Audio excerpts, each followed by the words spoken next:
Olá, na aula passada a gente viu a semântica small step da linguagem de expressões aritméticas com variáveis. Na aula de hoje a gente vai ver como implementar essa semântica em Haskell e como fazer um interpretador usando essa semântica small step. Vamos dar uma olhada nisso. Então, na aula passada a gente viu semântica, começamos a ver a semântica small step, né? Vimos como exemplo aquela linguagem de expressões aritméticas com variáveis, e a gente viu que a função semântica do small step, ao invés de avaliar todo o programa, ela avança um pequeno passo na avaliação desse programa.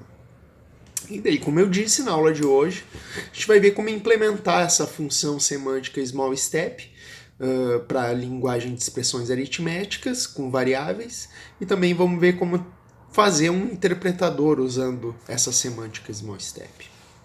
Então, conforme eu disse, a gente vai trabalhar nessa aula com aquela linguagem que a gente viu na aula passada, de expressões aritméticas.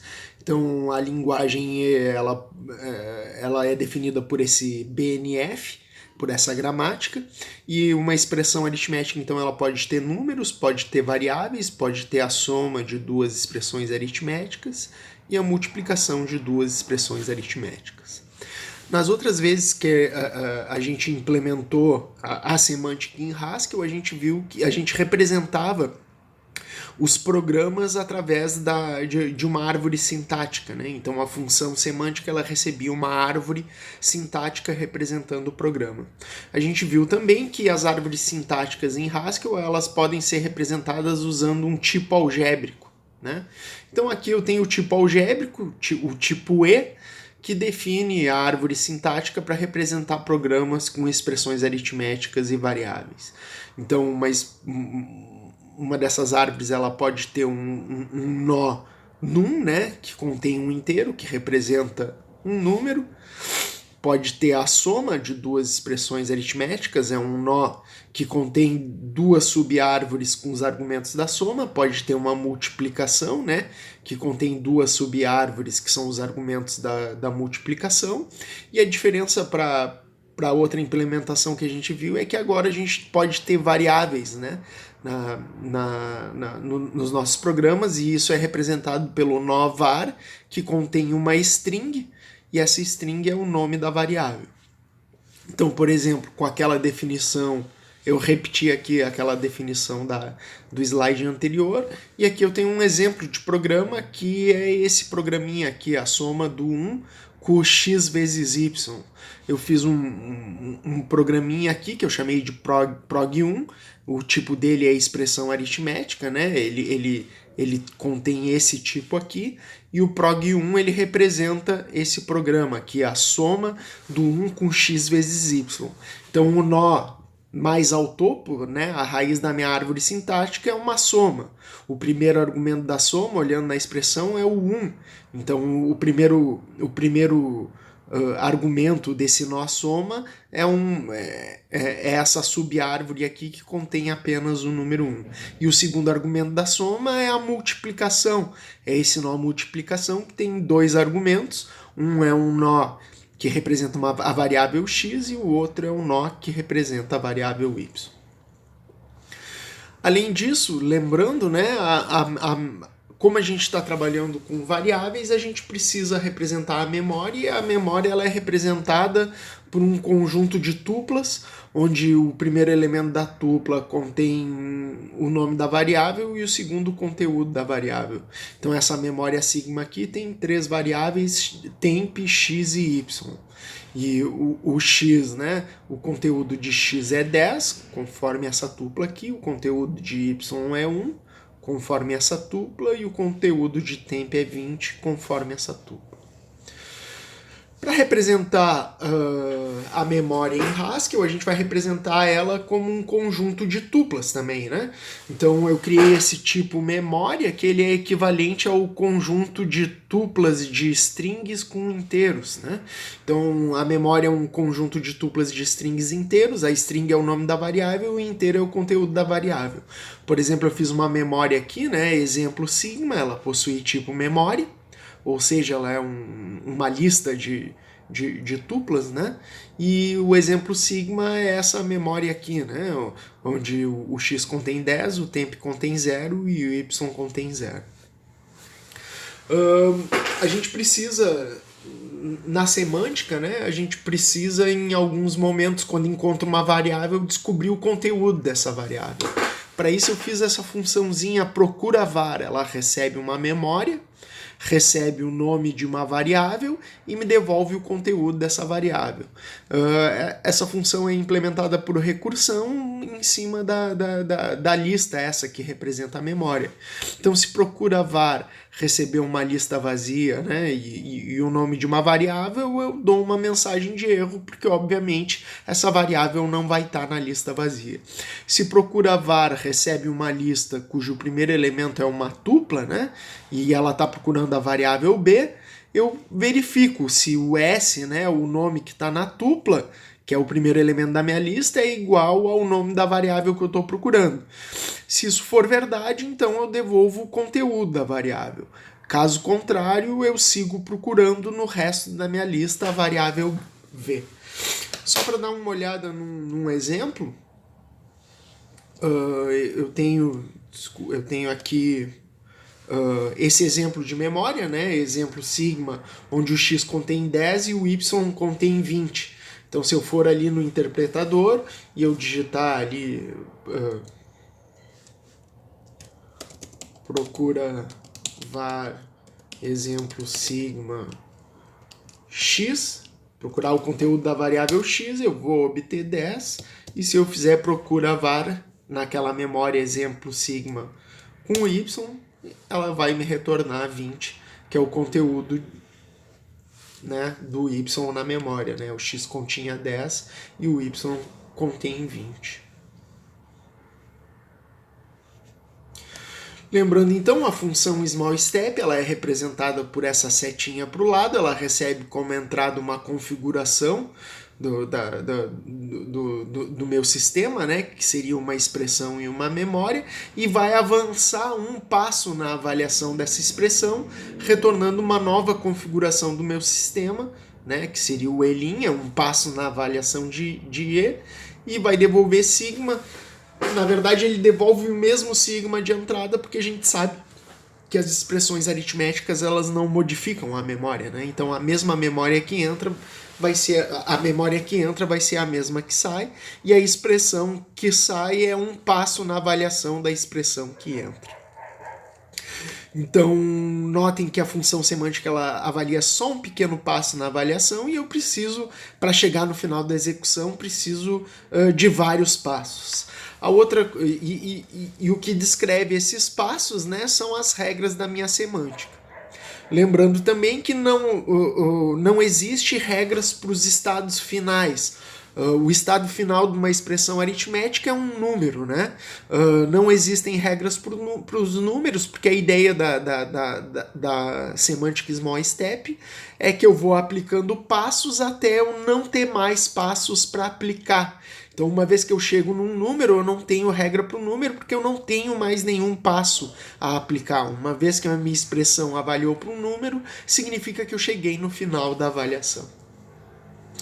Então, vamos construir a função semântica, né, que é aquela setinha, para essa linguagem que a gente está estudando. Então, a função semântica, a setinha da smallStep, eu chamei essa função em Haskell de smallStep de expressões aritméticas. E ela recebe como entrada uma configuração do meu sistema, que é uma expressão, uma memória, e vai devolver como resposta uma nova configuração, né, da expressão e uma memória. Então, ela dá um passo na avaliação da expressão, devolvendo uma nova expressão. Então, esse é o tipo da minha função smallStep. Agora a gente tem que começar a implementar cada uma das regras, né? Novamente, na função BigStep, a gente tinha uma regra para cada uma das categorias da sintaxe, né? Eu falei que a gente não vai ter regras para os números, porque os números são o estado final. Então a primeira regra que a gente tem que ter é a regra para as variáveis, né? A regra small step das variáveis era essa. Uma variável ela não está no estado final, né? A variável ela sempre avalia para o conteúdo dela. Então se a minha função semântica recebe como entrada um programa que é apenas uma variável e uma memória, ela vai o passo, né, vai ser transformar isso aí no conteúdo da variável. Então eu vou devolver uma tupla com o conteúdo da variável que estava na entrada. Então, se a minha função small step e receber uma tupla cujo primeiro elemento, né? Lembra que aqui é a árvore sintática que está entrando. Se o que tiver, a expressão que eu estou recebendo é um nó da árvore sintática que representa a variável. O que eu tenho que fazer? Eu tenho que devolver então um nó da árvore sintática que representa um número, que é o conteúdo da variável. O conteúdo da variável eu procuro, né? Uso aquela função procura var, passo para ela a memória e passo para ela o nome da variável que entrou e ela vai me dar o conteúdo, né, dessa variável na memória. E com isso eu construo um nó num que é o resultado, o conteúdo dessa variável. E retorno a mesma memória que entrou. Olhando para as regras da soma, são 3 regras para a soma, né? A primeira regra é a regra que explica que eu tenho que avaliar o primeiro argumento da minha soma. A segunda regra é a que é aplicada para avaliar o segundo argumento da minha soma. E a terceira regra me diz o que fazer quando os 2 argumentos já estão avaliados. Então a primeira regra da soma ela me diz que se eu receber a soma de 2 expressões, eu preciso começar a avaliar a primeira expressão. Então eu vou aplicar a função semântica no primeiro argumento da minha soma, vou avaliar isso em um passo e o que eu retorno como resposta é a mesma soma, né? Mas eu substituo a expressão 1, o primeiro argumento da soma, com o resultado de andar um passo nessa expressão.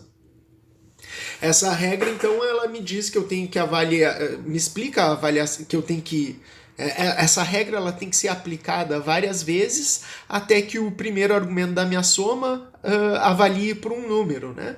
E a segunda regra da soma ela me explica o que eu tenho que fazer uma vez que eu tenho uma soma cujo primeiro argumento é um número, ou seja, o primeiro argumento já está avaliado, mas o segundo ainda é uma expressão. Nesse caso eu tenho que começar a avaliar essa expressão. Então eu aplico a função semântica nessa expressão, ando ela um passo e substituo na árvore sintática a expressão de entrada por essa expressão um passo além em sua avaliação. E a regra soma 3 ela me diz o seguinte: o que acontece se eu recebo a soma de 2 números, né? Nesse caso eu somo os 2 números, né? Usando a soma e devolvo esse n que é a soma desses 2 números como resposta. Aqui notem que essas regras, a soma 1, soma 2, soma 3, elas vão do caso mais geral em direção ao caso mais específico.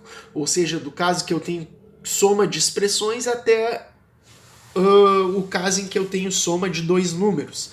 Quando a gente implementa a função small step em Haskell, a gente tem que fazer do caso mais específico em direção ao caso mais geral. Isso acontece porque senão eu sempre vou cair nesse caso mais geral aqui. Agora isso vai ficar mais claro nos exemplos. Então o caso mais específico é o primeiro caso que eu tenho que implementar, né? Que é o caso da soma receber 2 números. Então se a função small step e receber a soma cujo primeiro argumento é um número e o segundo argumento é um número, né? Eu vou devolver um nó da árvore sintática representando um número e esse nó vai conter a soma dos valores que estavam nos nós de entrada. É exatamente o que acontece aqui, né? Na regra, né? Se eu tenho a soma de 2 números, eu tenho que devolver um n, que é a soma desses 2 números. A regra da soma 2, né, ela é aquela regra que me diz se eu tenho a soma de um número com uma expressão. Então, se o small step e receber a soma de um número n com uma outra expressão qualquer, o que eu tenho que fazer? Eu tenho que andar um passo na avaliação dessa expressão. Para isso eu estou usando essa construção let aqui, ó. Let in. Let in me deixa criar variáveis que representam o resultado de uma expressão. Então o que eu estou fazendo? Estou aplicando o small step e naquela expressão que eu tenho que avaliar, que é a expressão de entrada, com a memória.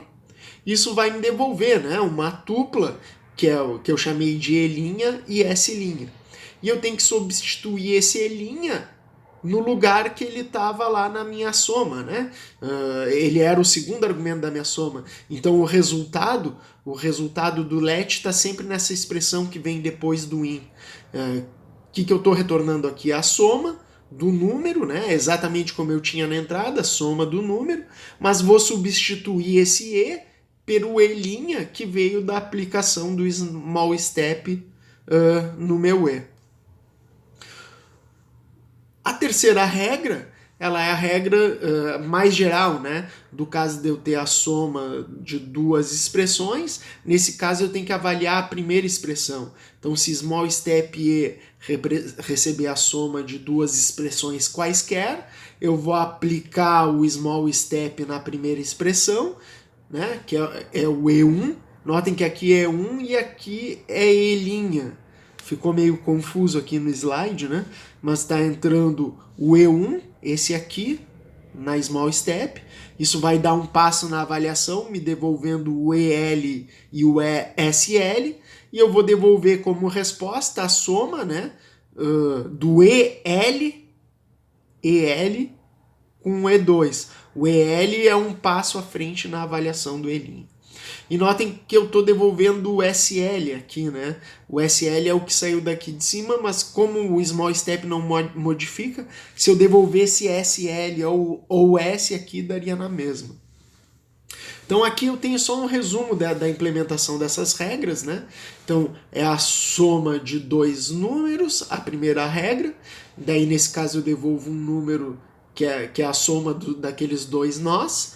Se eu recebo a soma, né, de um número com uma expressão, eu tenho que aplicar o small step na expressão e depois substituir o resultado no nó da minha árvore sintática. E se eu tenho a soma de duas expressões, eu dou um passo na primeira expressão e depois substituo o resultado no primeiro argumento ali da minha árvore sintática. Só lembrando, né? Aqui é o E1 e aqui é o EL. E o que sai aqui é o EL. Ficou muito parecido o 1 com o L nesses slides. Só vi isso agora. A multiplicação ela é bem parecida, né? Tem uma regra da multiplicação para avaliar a primeira expressão, uma regra da multiplicação para avaliar a segunda expressão e uma regra da multiplicação para o caso de eu estar fazendo a multiplicação de dois números. Se a gente olhar aqui, a implementação em Haskell ela fica bem parecida, né? Se o small step E recebe a multiplicação de dois nós que são números, então eu devolvo um nó, que é a multiplicação desses nós. Se a multiplicação se a small step E receber a multiplicação de uma árvore que representa a multiplicação, né? E o primeiro argumento é um número e o segundo é uma expressão qualquer, eu vou andar um passo nessa expressão, isso vai me gerar uma expressão E', e eu substituo o E que estava na entrada por esse E' na minha árvore sintática, né? E se eu tenho a multiplicação de duas expressões, eu tenho que aplicar o small step na primeira expressão, isso vai me dar um E' que eu tenho que substituir aqui no nó da árvore sintática que eu estou devolvendo como resposta. Então agora a gente tem já implementado, né, essa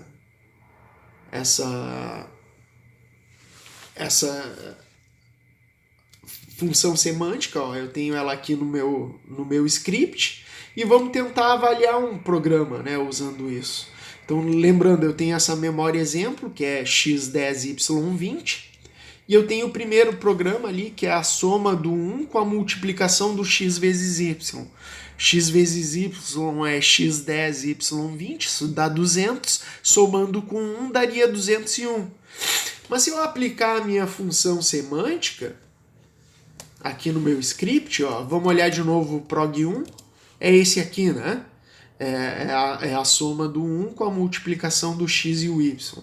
Mas se eu aplicar o small step e, né, passando para ele esse prog1 e aquela minha memória exemplo sigma, o que acontece? Eu não vou avaliar o meu programa até o final, eu vou dar só um passo na avaliação desse meu programa. E qual é esse passo, né, que está acontecendo aqui? Ele está substituindo a variável x, que estava no meu programa original, pelo conteúdo dela, né? Ela substitui o nó da árvore sintática pelo conteúdo dela que está aqui, ó.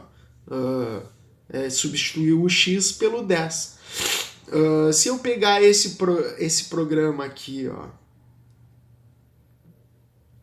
Se eu pegar esse programa aqui que ele me devolveu como resposta, se eu pegar esse programa aqui e passar para minha função small step e,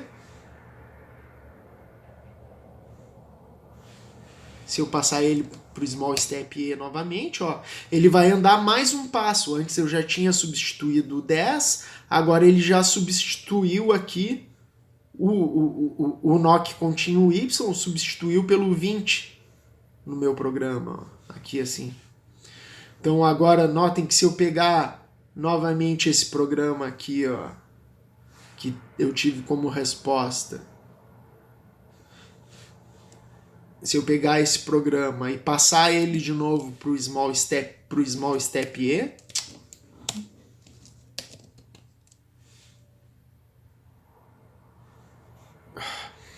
desculpa, eu copiei mal aqui. Se eu pegar esse programa aqui que saiu como resposta e passar ele novamente para minha função small step, ó, ele vai dar mais um passo e já fez a multiplicação ali, ó, do x com 20. Agora, se eu der mais um passo, ó, pegar esse resultado aqui todo e passar ele de novo para minha função small step e,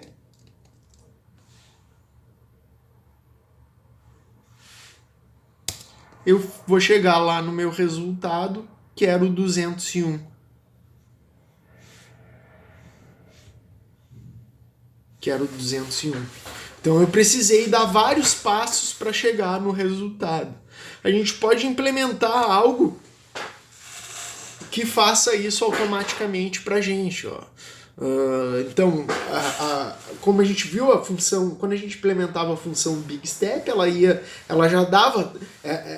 ela já recebia um programa e avaliava ele até o final. E quando a gente está trabalhando com a função Small Step, a gente precisa dar vários passos. Mas o que a gente pode fazer é criar um loop de avaliação que vai fazer essa avaliação. Então ele testa, a ideia do loop ele testa se o programa já é um número, né? Se ele já está no estado final.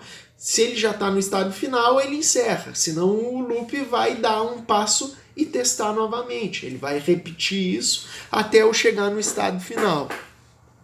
Para nossa linguagem de expressões aritméticas, eu estou num estado final se o meu programa é apenas um número, ou se minha árvore sintática contém apenas um número. Então eu fiz uma funçãozinha para testar isso. IsFinal recebe uma expressão e diz se essa expressão está no estado final. Então, se IsFinal receber um nó da árvore sintática que é um número, significa que o meu programa é um número e que eu estou, sim, no estado final. Se IsFinal receber qualquer outra árvore sintática que não é uma árvore sintática que represente um número, então ele retorna false. E o interpretador eu posso implementar dessa forma, né? Então o interpretador ele vai receber, né, uma expressão e uma memória e vai avaliando isso aí até chegar numa expressão final com uma memória. E o que o interpretador faz? Né? Ele recebe uma tupla com o estado corrente no meu programa. Daí ele testa se essa tupla é um estado final, se a expressão que está na tupla é um estado final. Se é um estado final, então eu devolvo isso e encerro, né? Caso contrário, o que eu tenho que fazer? Eu tenho que andar um passo nessa expressão e o resultado disso eu passo para o meu interpretador, que vai testar se é um estado final e encerrar, ou dar um passo adiante seguindo com a minha recursão. Então, notem que se eu passar para o interpretador, lembrando, né, o programa 1 ele era a multiplicação do x com y somado com 1, né? E a memória sigma, ela era a memória que o x continha 10 e o y continha 20. Se eu passar essas coisas para o meu interpretador, né? Passar o programa 1 com a memória exemplo sigma, ele vai avaliar isso até o final e vai chegar lá no 201, né? Que ele retorna uma tupla sempre, né? O primeiro elemento da tupla é o resultado da avaliação do programa e o segundo é a memória que ele usou para avaliar esse programa. Eu tenho aqui, por exemplo, um outro programa, o programa 2, que é a soma da multiplicação o x valia 10 e o y valia 20, né? Então é a multiplicação do 4 com y dá 80, somado com 2 vezes x dá 100, né? 2 vezes x dá 20 e daria 100. Então, interpretador, se eu passar o programa 2 com a memória exemplo sigma, eu obtenho, ele vai dar vários passos nesse meu programa até chegar no número 100. Bom, era isso que eu tinha para mostrar para vocês hoje. Até mais e um abraço.